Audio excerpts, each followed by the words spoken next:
cukup berbahaya karena waktu dulu Indonesia cuma 2 orang yang melakukan state sponsor terorisme, Pak Harto dan Pak Murdani. Jadi dia mengawasi saya, istilahnya. Dan saya waktu itu kan tidak bisa, ya karena itu kedekatan kita sama dunia shadow yang saya bilang itu karena beliaulah yang mengajari langsung. Dan hari pertama saya ingat ditanya karena ya, apa tugas intelijen? Gitu, saya bilang. Di akademi kita bilang bahwa intelijen adalah first line of defense. Jadi first line of defense ini pertahanan garda terdepan dari sebuah pertahanan itu adalah intelijen. Nah, first line karena itu intelijennya itu harus mengendusnya tajam. Kita bukan intelijen, ada 6 fungsi intelijen, salah satunya spy, salah satunya mata-mata. Jadi kita bedain gitu ya.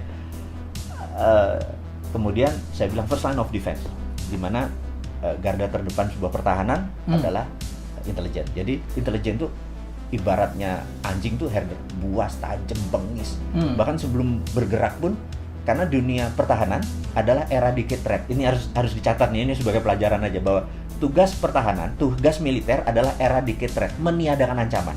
Tugas polisi adalah mempidanakan ancaman. Jadi kalau perlu belum ada ancaman sudah hilang. Itu di intelijen. Itu di intelijen, gitu ya, belum ada ancaman. Jadi ini cenderung antara cenderung ada threat atau ancaman sudah dihilangkan dulu. Karena itu kesannya melanggar HAM, kesannya. Nah, Barat untuk membuat kita tidak canggih dianggap hak asasi manusia itu tinggi. Padahal pertanyaan sederhana nih, saya tanya sahabat semua nih, saya tanya ke Mas Helmi, saya tanya, tinggian mana human right sama nation right? Nation right sih. Selesai. The end of discussion. Dan itulah Pak Murdani pesan ke saya, nation right lebih tinggi, yang membuat ini Indonesia ini intact, Indonesia ini utuh, Indonesia ini ke depan menjadi bertahan 1000 tahun karena nation right di atas human right, gitu. Nah, sekarang human right memang lagi didengung-dengungkan, kita harus meet halfway, bener nggak? Ini harus turun, ini harus naik, gitu loh. Nah, inilah kita pentingnya mengedukasi, karena itu saya punya masalah knowledge agak berbeda nih. Itu saya terus deliver karena jadi, itu Mas Wowi itu memang tahunya terlalu banyak gitu ya. Dia ngerti terorisme. Makanya sebelum-sebelumnya dia lebih dikenal di TV itu kan kalau ada terorisme gitu dipanggil gitu ya untuk minta pendapat. Tiba-tiba dia menjelma menjadi YouTuber yang gila, jutaan follower. Ya punya masa juga gitu. Jadi dia punya apa ya? Binaan para pengusaha. Saya kemarin diundang waktu kita bikin CEO Mastermind. Waduh, ini orang kayak nabi gitu, apapun yang dia katakan itu, wah, diterjemahkan gitu. Apa namanya, MMBC ya, Pak? Iya. Ada 4.700 alumni MMBC yang saya MMBC itu Millionaire Mindset Bootcamp. Jadi, dan itu fanatik ya, Pak? Fanatik sekali, karena kan kita gini, kita tuh merasa bahwa kita tuh pengen bersama-sama orang selected person. Jadi gini, kenapa harganya harus 7 juta, 6 juta, 8 juta? Dan gitu mahal ya? Mahal sekali. Karena kita memang ingin mereka yang berkumpul adalah mereka yang mau sacrifice. Jadi dalam bisnis itu, dalam investasi itu bukan how much money you can get, tapi how much money you willing to sacrifice. Kalau mereka cuma berani sacrifice-nya 100.000 ya dapatnya 100.000, apalagi mereka yang moderat, modal dempul urat gitu ya. Yang cuman gratis dong, kenapa, ini kan ilmu gitu. Ya lo dapet yang gratis juga, lo nggak dapet ini. Tapi kalau dengan yang 8 juta lo sacrifice, Anda akan mau dapet the most. Nah, dengan 300 orang ketemu bareng yang masing-masing mau sacrifice 8 juta, terus mereka 3 hari 3 malam ngumpul bareng. Habis itu bisnisnya ribuan dan berapa kali itu menjadi power jadi gitu. Saya ngalamin, saya diajak oleh Mas Wowi, kemarin kita bikin, bulan Maret ya? Maret, itu kita bikin CEO Mastermind. Fee-nya, investasinya 14 juta, ya ikut 100 orang, gila. Dan disyaratkan omset minimal 5 miliar. Saya gila tuh, ada satu orang ketemu, bapak-bapak, omsetnya berapa Mas? 1,4 triliun. Iya betul. Ikut. Dan fanatik, nggak pernah komplain, nggak pernah ngomong kemahalan gitu. Dan malah waktu itu kita mau bikin kelas lagi tentang how to do the pitching gitu. Ya, komunikasi. Itu langsung penuh tuh ya. Nah, ini pitching tuh penting sekali karena bagi teman-teman pebisnis, kita tahu dari 1.000 orang hanya 17 orang di Indonesia yang pebisnis.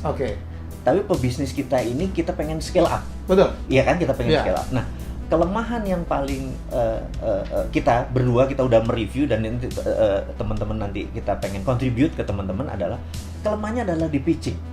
Karena pitching itu harusnya dengan kurang dari 5 menit investor udah dapat aha momennya. gitu kan. Atau bahkan kalau lebih powerful lagi 3 menit. Udah cuma 3 menit dapat dapat wow. Terus wow, itu gue mau. Iya, gue mau. Wow, itu gue mau. Nah, kita ini pengen saya merasa mengusulkan, dan Mas Helmi juga mengusulkan kita gini. Jadi teman-teman, kita akan membuat pitch deck ini menjadi serial workshop. Jadi mungkin ada YouTube-nya, mungkin ada kelasnya, gitu ya. Penting sekali karena 3 minutes itu can change your life. Nah, itu yang kita mau ini. Jadi setuju nggak, gimana nih? Oh iya. Jadi ini yang sedang saya siapin dengan Mas Wowi. Saya tahu banyak sekali ide berkeliaran di luar sana gitu, tapi kan butuh bantuan modal, butuh angel investor gitu. Mencari investor itu sulit loh, minta waktunya sulit. Nah, kadang-kadang kita kan ada sebuah kebetulan, ketemu di tempat parkir, di kawinan, di lift gitu. Oh, ketemu nih investor, ketemu Gita Wirawan, ketemu Sandi Uno, ketemu Pak Dahlan Iskan, and so on gitu. Mereka cuma punya 3 menit, Pak, gue punya gini-gini, mau nggak Pak? Saya butuh gini-gini, in 3 minutes, gue mau. Itu yang kita latih ya Pak. Itu gini, karena ini yang menarik gini. Banyak pelatihan di luar sana yang melatih bukan walk the talk. Walk the talk itu adalah orang yang mengerjakan apa yang dikatakan. Ini sudah melakukan. Yang sudah melakukan. Nah, banyak sekali teman-teman nggak salah, mereka mengajarkan, dapat pelajaran, tapi waktu diaplikasikannya agak kurang membumi. Karena yang mengajarkannya berilmu, tapi bukan berpengalaman. Nah, kita tuh ingin teman-teman nanti kalau join adalah yang mengajarkan adalah berilmu dan berpengalaman. Apa yang kita datengin benar-benar tadi seperti Pak Gita Wirjawan yang kita datengin, Mas Irwan Musri, kalau benar-benar orang yang benar-benar do the talk gitu ya. Sandi Uno gitu. Ini yang kita pikir mereka jadi saya tuh kalau invest semua yang kayak gini. Sisi lain, jadi beliau ini coach juga gitu, ya kan. Waduh, pengikutnya luar biasa dan dirawat sama beliau gitu. Wah, sabdanya beliau itu dibahas gitu. Ini kata coach kita gitu. Itu di other side. Dan saya nggak pengen sebenarnya. Mas Wowi itu banyak banget. Dia punya rumah yatim ya Pak ya? Ya. Rumah yatim. Jadi membantu berapa anak yatim? Jadi saya tuh berhutang sebenarnya sama kehidupan ini, berhutang banyak. Jadi saya tuh nenek saya dari ibu saya dan nenek saya dari bapak saya, dua-duanya udah 70 tahun belum pernah berhaji.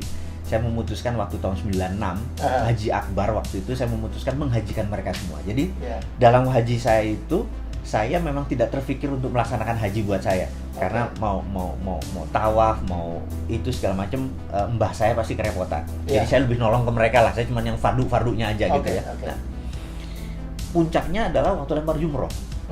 Bayangin, dulu Mina masih 1 loh, sekarang 2 aja masih ada yang korban gitu ya, masih 1. Jadi bayangin ini tahun 25 tahun yang lalu. Nah, di momen itu mbah saya waktu mau berangkat dia bilang, "Le," manggil saya Tole, "Le, belum mbah," gitu, udah sekitar 2 gitu. Terus saya gelisah karena mbah saya mau lempar jumroh gitu, 72 tahun bayangin. Terus saya baca Quran, tapi terjemahan. Biasa kan kita nih wudunya kurang ini. Jadi nggak Arab yang itu belum canggih. Saya baca surat Al-Kahfi, itu cerita tentang Nabi Musa ketemu sama Nabi Khidir, terus Nabi Musa belajar sama Nabi Khidir. Terus intinya Nabi Musa gagal karena banyak nanya gitu kan, padahal syaratnya nggak boleh nanya. Nah, akhirnya dibuka sebuah rahasia sama Nabi Khidir, kenapa harus memperbaiki rumah yang Nabi Khidir bilang itu milik anak yatim, dan dia anak yatim itu ada harta. Saya ambil stabilo, anak yatim ada harta. Saya stabilo uruk-uruk gini. Ini menarik nih, ini kan password versi saya ya. Versi saya beragama, saya bukan orang pintar. Walaupun yang pesantren kan mbah-mbah saya yang ngajari saya, ini password nih, saya nggak usah analisa lagi, nggak usah pakai arti-arti. Saya pikir, oke. Terus saya kaul, saya tuh punya 11 toko namanya Mirah gitu ya. Toko swalayan, dulu kan tokonya belum swalayan, dulu toko kelontong tuh kan harus ada yang nunggu, mau beli apa, kayak kongkoh lah, mau beli apa harus kita layani. Toko swalayan masih nggak ada, kita mungkin pertama yang punya 11 gitu ya. Nah, saya niat, dalam hati saya bilang sama, kan adik saya yang ngelola, saya bilang pulang 1 saya mau jadiin rumah yatim deh, gitu, karena di rumah yatim ada harta. Dengan miara anak yatim saya jadi tajir nih. Itu di kepala saya ini trading sama Tuhan, nih saya jahat nih gitu ya. Kemudian udah itu saya taruh, terus saya lihat kok agak sepi, saya bilang, "Bah, bismillah yuk, berdua berangkat." Saya gandeng mereka berdua. Terus, apa yang terjadi? Ini true story, sampai merinding saya. itu di apa, kan ada lingkarnya jumroh Aqobah itu kan ada ini bahasa itu sampai nempel Bismillah Allahu Akbar, jadi cengkling saya bilang kok kosong ya gitu. Udah pulang lagi, terus teman-teman jamaah yang lain, loh udah jumroh sudah Mbah bisa kosong kok kata Mbah gitu. Mereka kesana balik lagi, mana penuh. Saya bilang ngerti nggak something. Nah saya bilang, wah gua harus komit nih sama ini. Pulang, satunya saya jadiin rumah yatim. Namanya Yayasan Husnul Khotimah awalnya. Terus karena saya nggak ngerti manajemennya, ada sahabat saya dari pesantren Hidayatullah itu yang memanage ini software-nya, ini hardware-nya nih. Nah bertahun ternyata kita sering kelebihan, jadi kelebihan beras, kelebihan anaknya cuma 47, dapatnya 3 ton gitu. Akhirnya kita ngasih ke Cilember, Cilodong, ngasih ke pesantren-pesantren yang lain. Sekarang ini sudah 90 pesantren yang anak-anak kalau 100-an atau 50-an ya sekitar 6.000 ya. Karena nyumbangnya ke kita ubah akhirnya menjadi Rumah Yatim Indonesia. Nah, sumbangan ke sini. Yang jadi masalah kita bukan seperti Basnas, seperti rumah zakat yang uangnya dikumpulin. Kita dapat 1 miliar bulan itu habis, dapat 2 miliar bulan itu habis karena kita nggak pernah saving. Emang untuk distribute, bukan untuk ngambil terus ambil turunannya. Itu bukan kita banget. Jadi cara ngelolanya ya versi kita, versi Sontoloyo lah. Itu jadi kita punya. Nah, alhamdulillah saat ini baru berapa 6 ribuan kira-kira. 6 ribuan rakyat ya. Nah, tapi kita cuma manajemen dan memberi tiap bulan sih antara 3 sampai 5 miliar sumbangan orang. Nah, yang jadi masalah kalau kurang kita nelpon kita ya, karena itu kita suka mohon maaf sekali lagi. Ini mungkin ada confession ya, pengakuan dosa kepada teman-teman semua. Kenapa saya punya holding di Singapura? Karena di Singapura kalau di Indonesia kan kalau Mas Helmi untung 10 miliar, 25% diambil untuk pajak. Iya. Di Singapura cuma 11. Jadi terkadang saya akuisisi dari sini, jadi ada selisih 7% buat Rumah Yatim Indonesia. Dari ngerti ya maksudnya? Ya. Jadi saya sebenarnya transfer pricing, sebenarnya saya nakal, tapi itu bagian saya gini, saya merasa kalau duitnya 10 miliar 25% diambil kan 2,5 miliar. Buat Gayus kepala gue nyut-nyutan gitu loh. Buat Gayus 1 M aja deh gitu ya buat yang ini gue ambil cara lain. Jadi saya bikin ini confession, saya bilang bener kata Mas Helmi, kalau nggak dipanggil Mas Helmi, saya nggak akan pernah terbuka, saya tetap misterius, saya tetap di belakang, saya tetap orangnya shadow, bener nggak? Di sini saya bukanya sekalian confession bahwa kalau short balance-nya, anak-anak bilang, Pak bulan ini agak kurang, oke, gue harus ngambil dari yang sisi yang sini. Dan nggak semua pajak itu Gayus loh, iya makanya. itu joke gitu ya, ini joke gitu. Don't take this serious gitu. Tapi saya confessionnya benar. Jadi kadang-kadang kenapa saya punya holding di Singapura, karena pendapatan saya di sana lebih kecil. Jadi kenapa orang buat, ada banyak, bukan saya doang loh. Mas Andi juga paling ada juga gitu ya. Kita nanti kita tanya, kita cek. Why dia punya Panama Paper, why punya kayak gini. Hanya karena selisih. Tapi kalau selisihnya dari 100 miliar kan kroso, Bos. Gitu loh. Lalu seberapa Indonesia Anda, Pak? Menarik pertanyaannya. Seberapa Indonesia? Saya ini berhutang banyak karena 6 tahun saya kuliah kan dibayarin negara. Nah, jadi saya berhutang banyak sama negara ini. Jadi kalau negara minta, misalnya kayak peristiwa 98, 99, Malino, Tentena, tapi udah almarhum sahabat saya yang Jose Rizal dari Mercy. Kemudian begitu negara minta saya di peristiwa Sampit, mendamaikan antara Madura dengan Dayak. Waktu itu adalah konflik horizontal pertama di Indonesia.